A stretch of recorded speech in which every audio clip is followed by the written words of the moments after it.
So the first exercise that we did yesterday was getting into the upper back and that connected rotation through the spine. Remembering that each vertebra moves just a little bit, and that's what we do to create our twist. So your roll, whether it's your felt pad, which would be a thin roll, or your towels, is going to go into that middle space of your thoracic spine where that shoulder, the tip of the shoulder blade comes down, okay? Right there, it's about bra strap level. Now you can use 2 more towels rolled up, or if you have a black strap, you use a black strap. And when you lay back, wiggle yourself into that right spot, okay? Notice how it's just in the middle of the thoracic spine, not too low, not too high up on my shoulder blade. Okay, you take your bath towels or your black strap, comes down. You lower with your shoulders, not your head. So this is lowering with my shoulders. Okay, this is lowering with my head. Notice how my head ends up here rather than the shoulders doing the movement. And then my head ends up in a little better position. Hands can be on your lower ribs. They can be out to the side. They can also be up in this cowboy stick 'em up position. But if you do have your hands up here, your wrist needs to be on the ground. Your hand can't be hanging in space. It puts a bit too much strain in the shoulder joint, and the muscles end up gripping a bit too much as a reflex to protect the joint. So we want the arm to be able to relax, whether it's out to the side or hands on the lower ribs. Remembering we're using the breath, that heaviness.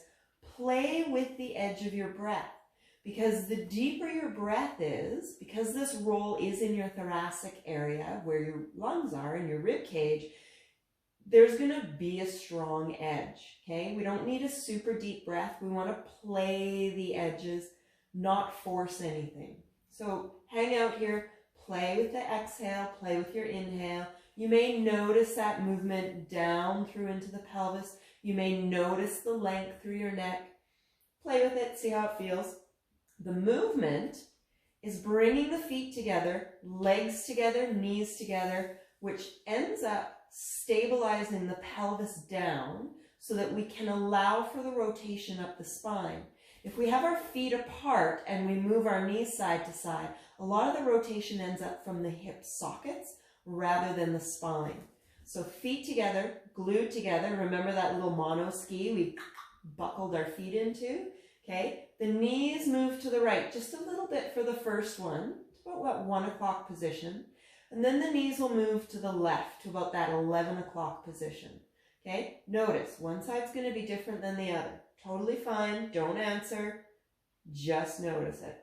And then we continue to move a little bit further. Now you can go back and forth with this as long as you want. Okay, nice and slow, and eventually we create a more flowing movement. But as we move further to the right, we end up on that outside edge of the foot, and the left foot comes up off the ground.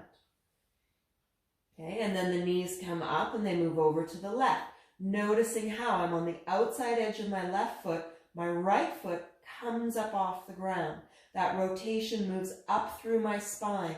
If you notice there's an area in your spine where it just goes tunk and you're twisting in only one spot of your spine, really try and move slowly into it so that you're stabilizing that movement, and you can allow for that twist to move through the spine and not just in one spot. And you can go one side to the other, hang out there, but again, play on the edges. When those edges do dissipate, you've got 2 choices. 1, you can deepen your breath, okay? 2, you could move a little bit further. Again, play with that, see how it feels, and hopefully you get a nice long rotation through your spine.